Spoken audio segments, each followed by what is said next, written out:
Good afternoon, good morning. My name is Keith. This is the New York Q Club, and we are on Thursday, the 1st of February. Yesterday it was, and today is 2nd of February, of course. You can work it out for yourself. Garrison Gangsters playing Has-Beens on table 9 last night. That means the Garrisons, of course, is Callum Robinson, Harry C, respect to you, sir, Jimmy Gillespie, of course, Adam Sparks, no respect to you, sir, at all, and also Sam Fearon. Just joking, Adam. Anyway, what a great side they are, and they had a chance to win the league here last night, which they might have done. We'll soon see.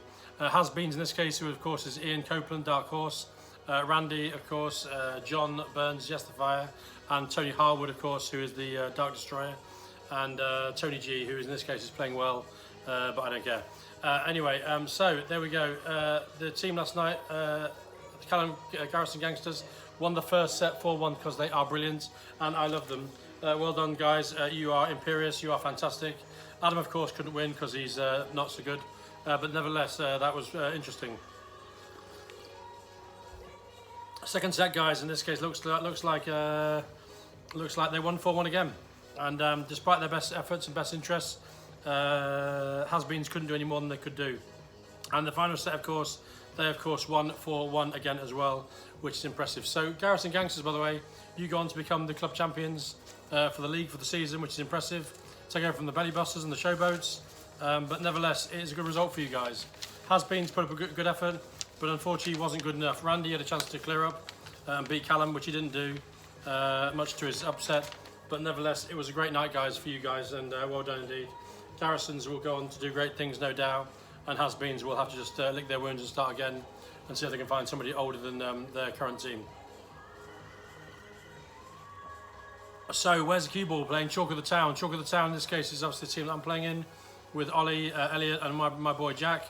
And then in the case, you've got cue ball with John Noble, Daz Hart, Adam Clark, and also Chris Clark, and also Chris Dent, of course. So last night's game was very, very interesting indeed. I did think that John Noble played very, very well, but he didn't manage to finish very well. Final ball was lacking. Black ball was not good.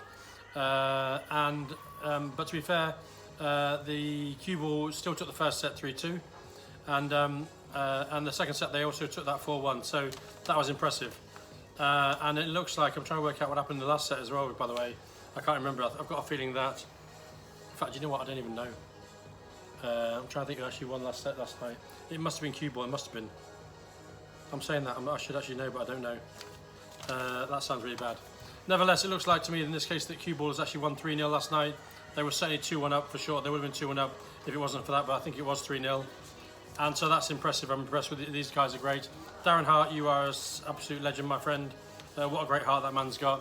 And Adam Clark, you are the voice box of the club on a Friday night with Dan Flatt, of course, and Adam Sparks and the Fearons. Really, really good, mate. Really love having Adam Clark in the business and in the club. He's a really good guy. Chris Clark, of course, you have my utter respect, as you do the junior. Well done indeed. He can't speak Chris Clark Jr., but he's learning to. He's going to elocution lessons soon, and he's apparently going to take his GCSE in nothing. So there we go. Cue ball and chalks. There we go.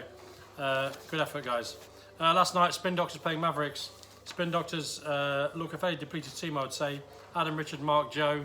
Don't know where Wes is these days. Carl and Charlie. Nevertheless, Finley, Kieran, Rob Asman, and James Wilson. Professional outfit that they are. They actually won 4-1 the first set, which is very, very good indeed. And in the second set, it looks like they've just narrowly beat them 3-2. So in that sense, Mavericks had a bit of a tough run last night. They won the third set, in this case 3-2 as well. Did look like quite an effort last night in some ways. And I thought Spin Doctors actually have done quite well, given the fact that they've got some players who feel like they're quite young and should we say, getting better. Mark Mass has got a very, very good spirit about him, should we say. I think Richard Green is fantastic. He's a great credit to the club, along with his boy Adam. Adam, by the way, is growing immensely. Adam Green, this is the 14-year-old, week by week, is brilliant. And it's a credit to watch them both. And I also watch the boys together.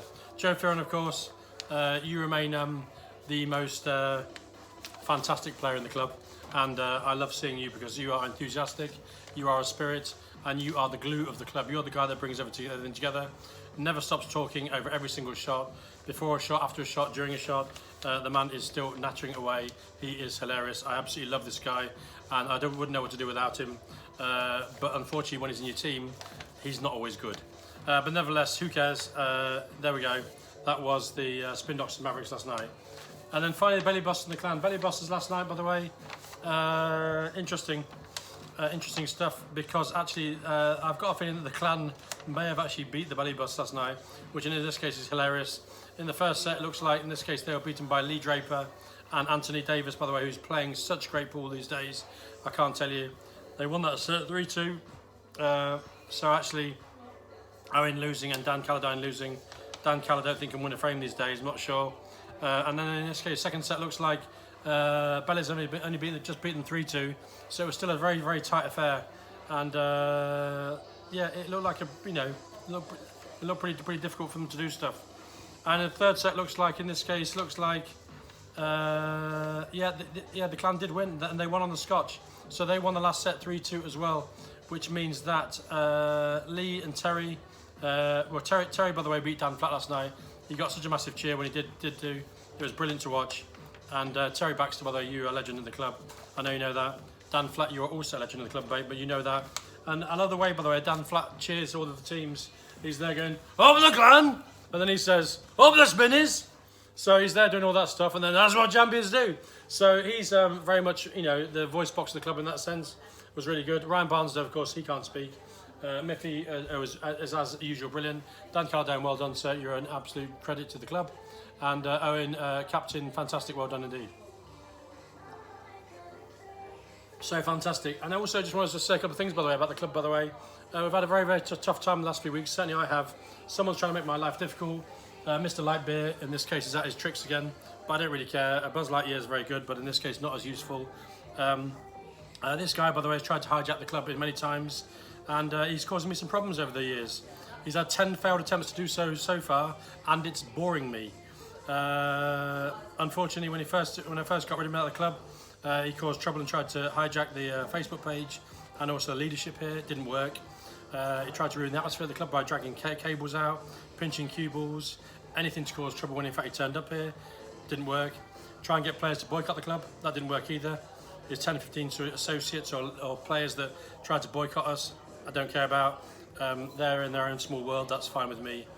And even in this case, get players to come in and actually destroy our competitions. That didn't work either. He's also intimidated people and caused trouble with people, which I don't really like. So nevertheless, I don't care about that either. In this case, I'll be there in a second. It's paled into insignificance and caused nothing. And then in this case, also got the authorities involved. During COVID, we had licensing people from the police, and it didn't make any difference. In fact, on one occasion, we'd have one of his cronies ring up and say, "They're on the way, Keith," and so tipping us off, which in this case was quite hilarious. I'm also blocked, of course, from other pool clubs. How small-minded is that? The club, of course, in Lincoln and also in Scunthorpe. I'm also, of course, barred now from 2 other events because he's so clever. Well done indeed, Mr Lightbeer. And furthermore, he even tried to set up his own company, of course, which in this case didn't even take off, and it was pathetic. That was going to set up 400 yards away from here. That never worked either, so that's his 8th failed attempt. And then in this case, he even tried to get me blocked from the local district league. Well, why would you want to join them anyway? They're so weak and so pathetic. They don't even have a league. They play one-frame pool. And unfortunately, whilst they're a great spirit, and whilst the actual district league in this case, I think is fantastic, the fact that in this case he silently runs it, I think is rubbish. And in this case, we're still here. And I think despite also the other problems I've had in terms of my personal life and also what's happened to me in terms of my status in terms of the court case, I think it's a very sad situation that I've got myself into, and I'm not afraid of facing up to things. But also I can face up to the stuff, by the way, the reality that is. And in this case, I've got too much respect for myself and too much respect for this club, by the way, to not give in. What this person did not also realise, by the way, that actually I'm going to fight for this club tooth and nail, and have done for the last 3.5 years. I'm not giving up now, by the way. Don't think for a second, by the way, that's the case. I've put all the money into it, then actually I put all the time, put all the love into it, and I've done my best, by the way, to make this place go forward, which is what it has done over the last 3.5 years, and I'm still going to keep going and still keep moving. Anybody trying to diminish me or try to break me in that sense, good luck to you, by the way, because I seriously wish you good luck. And as a result of that, by the way, I'm also going to run a competition in about 10 days' time. I'm going to call it, by the way, the Death Star Knockout. And Death Star Knockout, by the way, is including £1,000 I want to put in myself on top of the prize money, which includes a whole load of bounty envelopes. And it'll be a fantastic thing, by the way. All I can say, by the way, is good luck to people, by the way, who in this case are intent on destruction, when in fact all I'm interested in this club, by the way, is creation and having fun and building a spirit and a community in this case that other people in this case are not able to do. This club now has nearly 700 members. I'm very, very proud of what we've done here. Very, very proud of you. I love you so much, guys. I am so grateful for what you've done for me, and so grateful that you come to this club. I can't even begin to say any more about that without getting maybe upset, apart from just saying thank you, thank you, thank you, thank you, thank you, and I love you, and we'll speak soon. Take care, I love you, goodbye. Thank you.